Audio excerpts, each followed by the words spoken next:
Bismillahirrahmanirrahim. Assalamualaikum warahmatullahi wabarakatuh. Pemirsa MTA yang budiman, kembali lagi bersama saya Muhammad Dahlan pada program Tafsir Kabir. Yang insya Allah dalam 25 menit ke depan kita akan mengupas ayat demi ayat dari Al-Quranul Karim bersama narasumber kita yaitu Bapak Maulana Fazal Muhammad Mubashir. Yang pada episode kali ini pembahasan kita telah memasuki surah Al-Baqarah ayat yang ke-21 yang bunyinya A'udzubillahi minasyaitonirrajim. Bismillahirrahmanirrahim.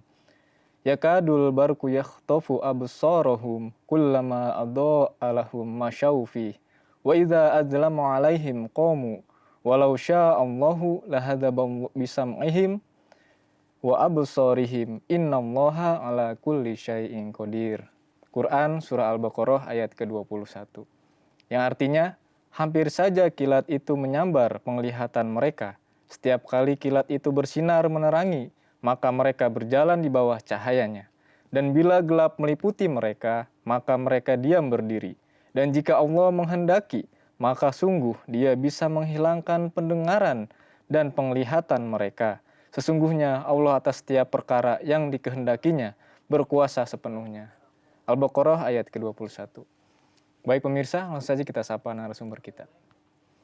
Assalamualaikum Bapak Fazil. Waalaikumsalam. Sehat ya Pak? Alhamdulillah. Alhamdulillah. Baik Pak, Alhamdulillah sekarang kita telah memasuki surah Al-Baqarah ayat yang ke-21 Pak. Iya. Nah dari ayat ini banyak sekali kata-kata, lafaz-lafaz yang belum dipahami Pak. Dan perlu untuk dijelaskan. Oleh karena itu mohon dijelaskan secara al-lughatul arabiyahnya Pak. Baik, ya. Terima kasih. Di dalam tafsir kabir yang telah ditulis oleh Hadrat Khalifatul Masih kedua, Hadrat Muslih Mau'ud anhu, beliau menjelaskan berdasarkan lughatul arabiyah dari ayat ini, yaitu beliau tulis ada 4 kata-kata penting yang perlu kita ketahui. Di antaranya adalah kata al-barqu. Di sini dijelaskan bahwa al-barqu ini merupakan satu kata benda, yakni kilat. Yakni kilat yang menyambar. Yang mana selalu ada ketika hujan mau turun. Ini yang membuat manusia ketakutan. Di sini gambarannya adalah mengenai keadaan orang-orang munafik. Lalu kata kerja yahtofu, yakni artinya adalah menyambar. Jadi al-barku yahtofu, kilat yang menyambar. Di sini kita melihat dari uraian Hadrat Muslih Mau'ud anhu bahwa yahtofu adalah satu fi'il mudhari', yakni fi'il yang sedang terjadi atau kata kerja yang sedang berlangsung atau kata kerja yang akan datang. Itu mudhari' dari kata khotofa. Yakni di dalam keterangannya beliau menulis bahwa artinya adalah bisur'atin ista'bahu. Jadi menyambar dengan cepat sekali. Jadi al-barku yakhtopu ini adalah kilat yang menyambar begitu cepat. Sebagaimana kita selalu menyaksikan kejadian-kejadian ketika kilat itu menyambar begitu cepatnya. Sehingga dikatakan sesuatu perbuatan yang begitu cepat bagaikan kilat. Karena itulah keadaan yang sebenarnya dari kata al-barku yakhtopu. Jadi artinya adalah al-barku yakhtopu absoro. Ini diartikan sama dengan zahaba bihi. yakni kilat itu melalui cahayanya yang sangat terang dan terjadi sangat cepat sekali, itu sehingga menghilangkan penglihatan. Nah kalau kita sedang berdiri kemudian kilat menyambar, ketika dia mengeluarkan cahaya itu terang. Tapi mata kita bagaikan seperti orang yang gelagapan itu. Begitu gelap rasanya, kaget, begitu cepatnya disambar dan terang lalu hilang lagi. Jadi seperti itu kerjanya Al-Barqu ini, menyambar penglihatan orang-orang munafik, orang-orang kafir, yang mana ketika hujan turun, kita pada umumnya pun menyaksikan hal seperti itu. Jadi dari kata lugatul Arabia, dari kata yakhtopu artinya menyambar dengan cepat sekali. Apa itu al-barq? Al-barku. Yakni kilat. Kilat. Apa yang dia sambarnya adalah penglihatan orang-orang kafir dan orang munafik. Di sini mereka dipengaruhi dengan kilat begitu cepatnya, sehingga ketika cahaya itu terang, yakhtopu menyambar dan kilat mengeluarkan cahayanya, itu orang-orang munafik ikut berjalan. Nah ini dalam nanti tafsirnya dijelaskan apa maksudnya itu. Gambaran seperti itu. Jadi di sini dari kata yakhtopu absoro adalah menyambar penglihatan siapa, yaitu orang-orang munafik. Nah ini begitu cepat kejadiannya sehingga digambarkan bahwa sambaran itu begitu kuat dan cepat dan begitu terangnya, sehingga bukannya kita melihat bagaimana terangnya seperti ini, kita di dalam ruangan ini kan enak karena cahayanya terus-menerus menyinari kita. Jadi nampak ini bunga, ini meja, ini Quran dan lain-lain yang ada nampak begitu jelas. Tapi begitu kilat menyambar hanya dalam waktu sekejap begitu cepatnya, terang sesaat tapi gelap kembali.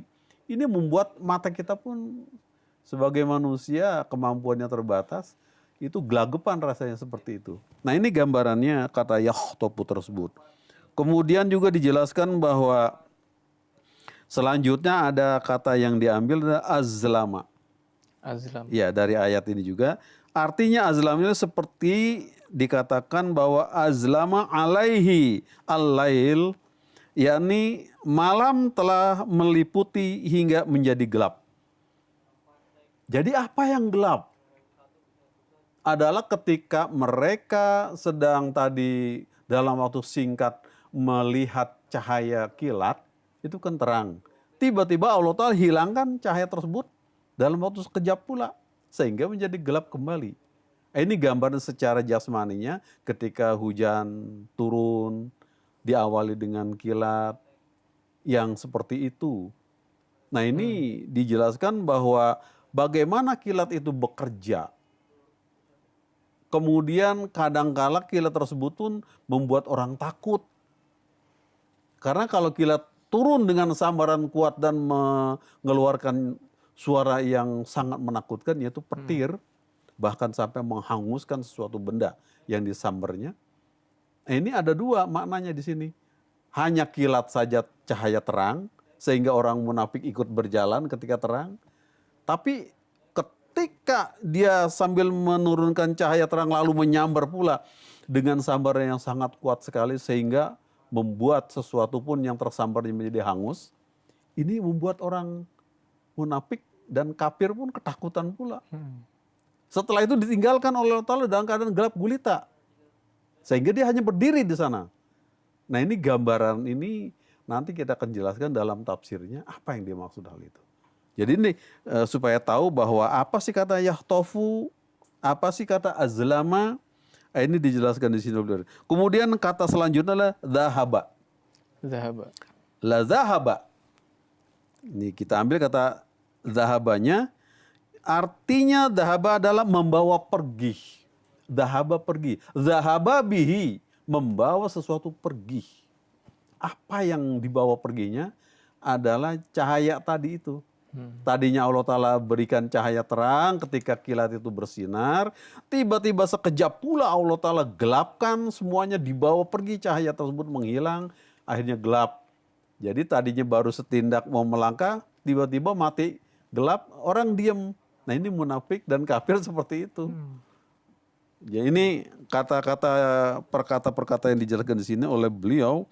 Artinya dahaba selain juga membawa pergi sesuatu, juga dikatakan bahwa adalahu yakni menyia-nyiakan. Jadi segala perbuatan, segala macam tingkah lakunya orang-orang munafik dan kafir itu sia-sia saja di hadapan Allah Ta'ala.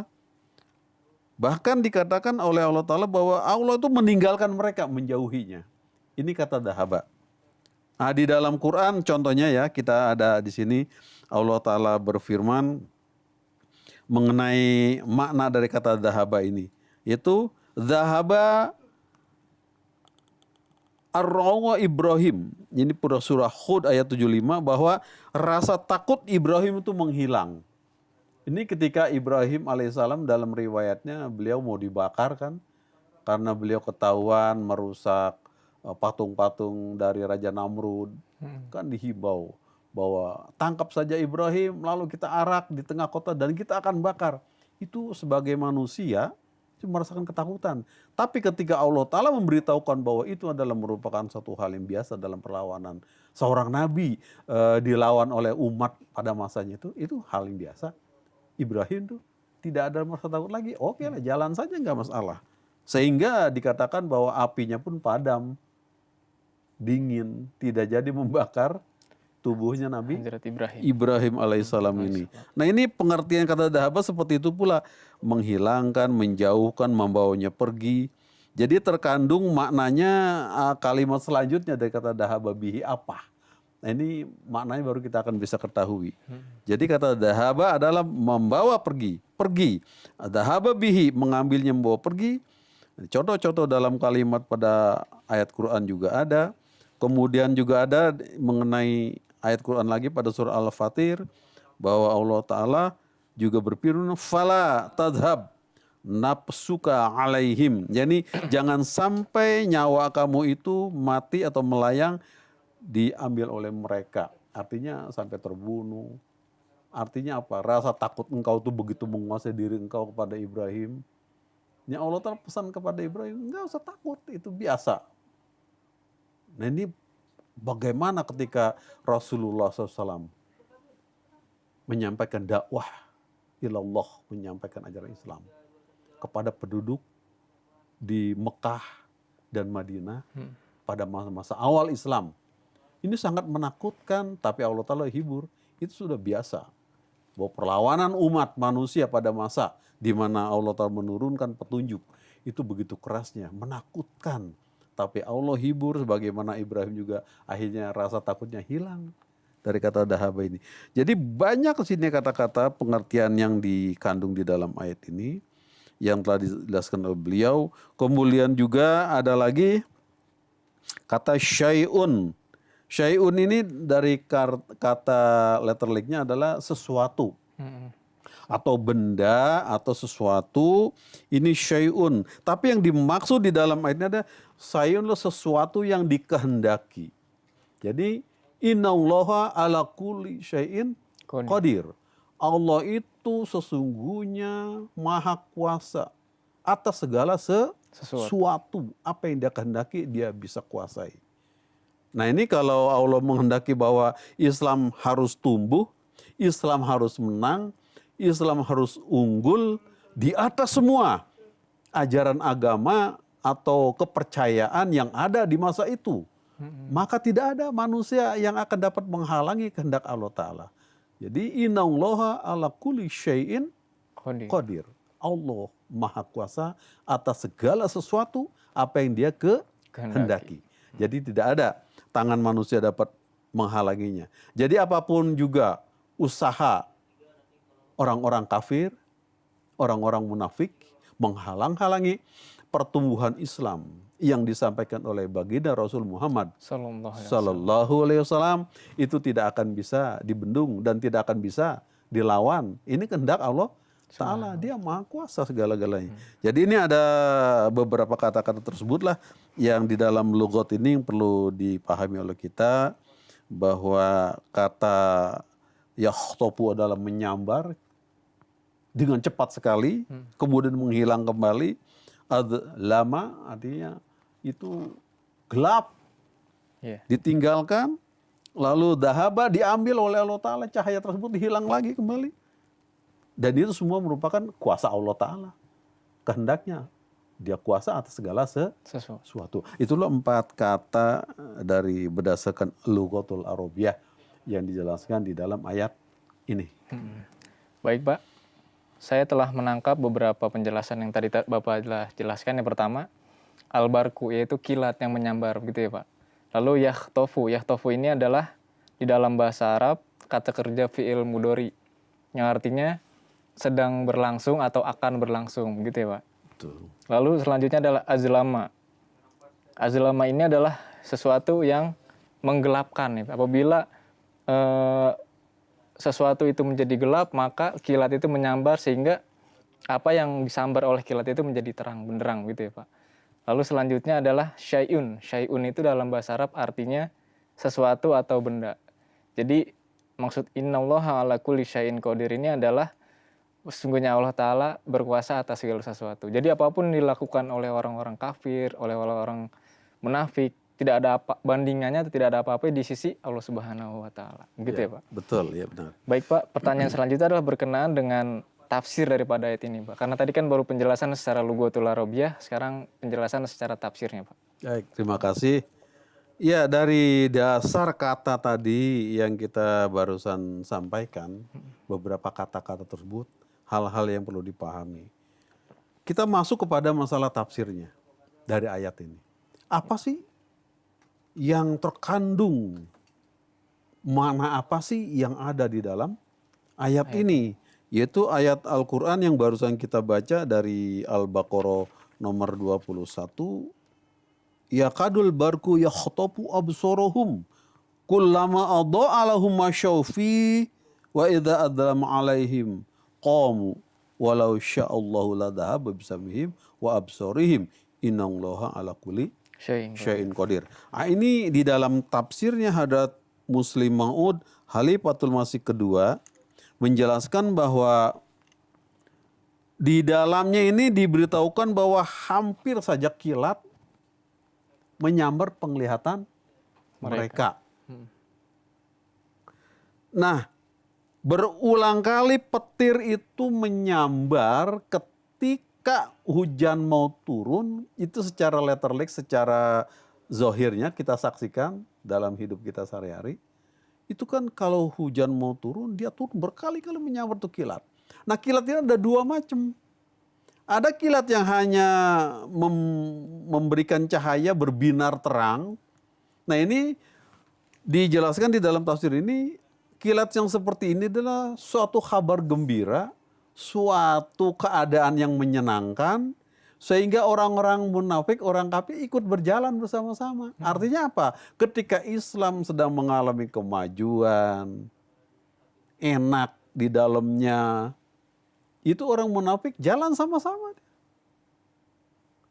Tapi ketika kilat yang macam kedua sudah dia menyambar lalu meledak dengan suara yang sangat menakutkan. Itu yang disebut petir atau istilah geledek. Itu sangat menakutkan sekali ini, sehingga orang-orang munafik itu untuk supaya terhindar dari suara yang menakutkan itu dia tusuk telinganya dengan jari-jarinya dimasukkan. Tujuannya apa? Supaya dia terhindar. Nah, ini gambaran kilat yang membawa ledakan begitu kuatnya, ini diceritakan atau dijelaskan dalam tafsir adalah apabila saat Islam meminta pengorbanan kepada setiap orang muslim, ini gambar ini bagaikan kilat yang menyambar berupa petir tadi itu. Nah, ini bagi orang munafik suatu hal yang sangat berat. Sehingga mereka tidak mau dengar, telinga tutup saja daripada dengar suara kilat begitu serem. Artinya apa? Mereka mundur ke belakang saat seperti itu. Ngapain? Ngeluarin duit, berikan pengorbanan, apalagi sampai kepada nyawa ikut berperang. Minggir ke belakang. Nah, ini makna dan maksud daripada kilat.